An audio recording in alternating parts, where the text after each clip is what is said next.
Hello and a very warm welcome to the Gimme a Whole Year Wrestling podcast. My name is Ant and today we're going to be looking at a press statement that was just released by WWE, as well as talking about some of the latest rumours which all come from Mike Johnson at the PW Insider on their website. There's been several issues that WWE have had with financing recently, and in light of the COVID-19 situation, are making cutbacks both to their roster and their actual company. So a couple of the bullet points in their statement, they said that they're reducing executive and board members' compensation. So all of the higher ups are going to probably get much less pay. Decreasing operating expenses. Well, doing that at the Performance Center, that might mean that some of the cameramen, some of the production company that work with WWE, they may have to be cut back slightly. The third one, cutting talent expenses, third-party staffing and consulting. Obviously, the bit that affects the on-screen product, I suppose, as much as the talent expenses. And we do have 8 names, so I'll go into them in a minute. And they are deferring spend on the build out of the company's new headquarters for at least 6 months. So WWE was looking at the WWE headquarters out at Titan Tower into a new HQ in Stamford. That's been delayed. So let's get on to the 8 performers. PW Insider are reporting these. It hasn't been confirmed yet by WWE. As soon as it is, we'll try and let you know that it's happening. The following talents are being released by WWE. First one's Heath Slater, Eric Young, Luke Gallows, Curt Hawkins, Carl Anderson, Lio Rush, EC3, and Drake Maverick. So some big names in there, not just like a load of NXT guys that we don't know or that appear very rarely on TV. These are some big main roster stars who have been with, some of them have been in the company for years and years, with Heath Slater certainly being an example of that. Some of them have not done as well in WWE. So let's go through it. Heath Slater, I was massively surprised by this one. He's always been within the company. He's been in there for years, obviously part of 3MB. We've just had a former part of 3MB win a title. When we did our WrestleMania review with Wrestle with Andy, which is on the channel now, Don was talking about how a great sort of sub-storyline would be Heath Slater saying, well, I'm the guy from 3MB who hasn't won a championship, obviously with Jinder Mahal and Drew McIntyre now both winning the championship. That could have been an interesting story, and unfortunately, it looks like we're not going to be getting anything like that. Next one, Eric Young, obviously part of Sanity.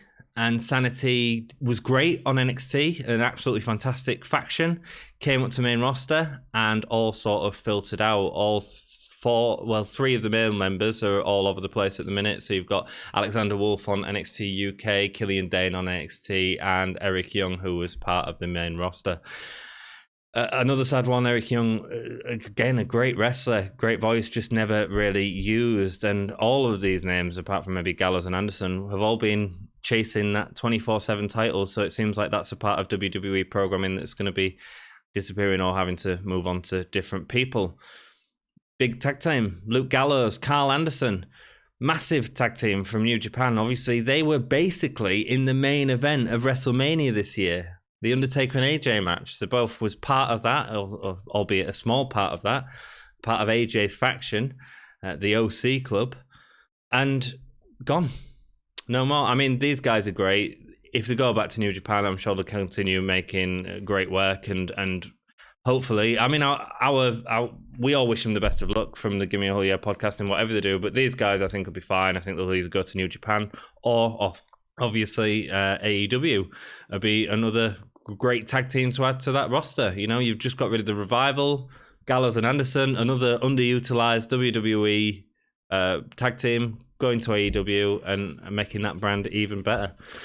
Next one, Curt Hawkins. Now, this is an interesting one because Curt Hawkins, although he doesn't do much on the main roster, he's in a tag team with Zack Ryder a lot of the time. One thing he does do is he creates a lot of YouTube content and content for the network where he's reviewing the action figures. I'm sure that there's a wide demographic that enjoys watching that. And that's probably going to have to stop now because he's no longer going to be part of the company. Other names would be Lio Rush, obviously cruiserweight champion not long ago. and now he's gone, which does leave me concerned about the rest of the cruiserweight division, and I'm sure that they're feeling it as well. Apparently WWE are letting people know via text, which I think is really terrible. Speak to people, let them know what's happening, put their minds at rest. You know, the people who've given their lives for this company and made multiple sacrifices on the way to be a part of the company. Have some decency and let them know in person. The last person, Drake Maverick. Yeah, you can argue he's not done much. I mean, obviously he was a manager. He had the whole thing with Big Show where he peed his pants. Creative was terrible for him. He could have just dropped off at that point, but he didn't. He worked really hard to create a really exciting story with the 24/7 championship. It was him and R-Truth that put that title on the match, and perhaps potentially even more so Drake Maverick, who was really sort of playing ball and making that into a really interesting comical spot each week. So they're the first 8 names. Who knows where it's going to go next? Is it going to go to NXT? Is it going to affect NXT UK? WWE have said that they are looking at furloughing some staff, which have been paying them a percentage of the contract and not expecting them to work necessarily dates until this is all out of the way. Fingers crossed that'll happen to NXT UK talent and NXT talent and any talent that they can keep, really. But obviously, WWE are struggling financially at the minute. They're having to make big changes within the company to make sure that the balance sheet is setting right because they've lost the ability to perform a lot to live crowds. They've lost all that revenue from that. And this is their way of saving some money. Sad times. Let us know who you think will be next on the chopping block and what you think of the names so far that have already been released. Sad times. If you've enjoyed the video, please hit that thumbs up button. It really helps out our little YouTube channel. Subscribe to the channel for more wrestling content, whether it's reviews, old reviews, new reviews, or just speculation and thoughts. Hit that subscribe button. And also you can follow us on social media on Facebook, Twitter, and the Instagram, all at Give Me a Whole Yeah. Gimme a whole yeah. That's it, guys. Let us know what you think down below. Until next time, keep it GAHY. Yay!